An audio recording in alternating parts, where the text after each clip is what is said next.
ওরা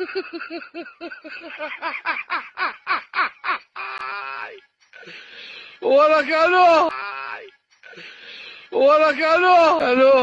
পুরো ভিডিওটি দেখার জন্য আপনাদেরকে অনুরোধ করছি। আজকে আমাদের ছাদ ঢালাই হবে রমজান মাসে। দেখুন একজন লেবার, একজন মিস্ত্রি, কন্ট্রাক্টর কত কষ্ট করে তারা রোজা রেখে কাজ করে। আজকে আপনাদেরকে সেটাই দেখাবো। তারা এক একটি সিমেন্টের বস্তা, এক একটি খোয়া, এক একটি বালুর বোঝাই করা তারা খুব কষ্ট করে মেশিনে দেয়। মেশিনে দেওয়ার পরে এখানে ঢালাই টালাই হয়।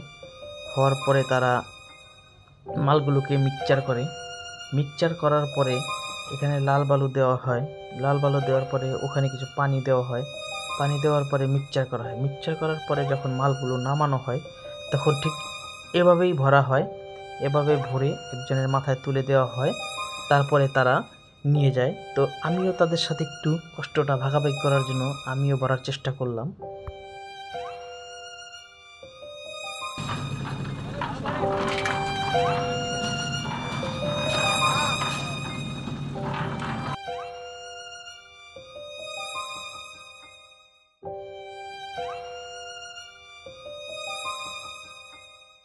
ঠিক একজন ঢালাই মিস্ত্রি এভাবেই মাথায় করে কষ্ট করে সিঁড়ি বেয়ে নিয়ে যায় ঢালাই।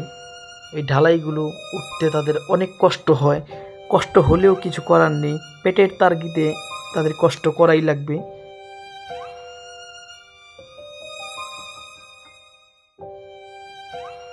তারা দোতলা ছাদ বেয়ে নিয়ে যাচ্ছে মালগুলো তাদের ঢালাইয়ের জন্য। এপাশে মিস্ত্রিরা কাজ করছে সুন্দর করে। মিস্ত্রিরা যাতে ছাদটা খুব সুন্দর হয় সেজন্য তারা আমাকে দেখে খুব আনন্দিত যে ভাই এসেছে, কি করে দেখা যাক। ওদের কাজগুলো আমার পছন্দ হয়নি। ওদেরকে বললাম যে ভাই তোমরা চাপো, দেখো আমি দেখাচ্ছি।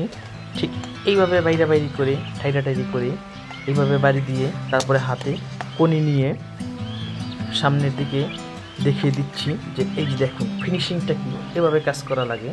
আর ওই মিস্ত্রিকে বললাম দেখো এইভাবে নয়, এইভাবে ধরো কনিটাকে ধরে এইভাবে ঠাস ঠাস করে বাড়াও, বাইরানোর পরে তারপরে কাজ করো। দেখো কাজে খুব উদ্যম হবে, কাজে খুব শান্তি পাবে, কাজ খুব সুন্দর এবং মালিকও খুব পছন্দ করবে। অবশ্য ছাদটা আমারই, এটার জন্য আমি একটু ক্যাটারি করে তাদেরকে দেখিয়ে দিলাম।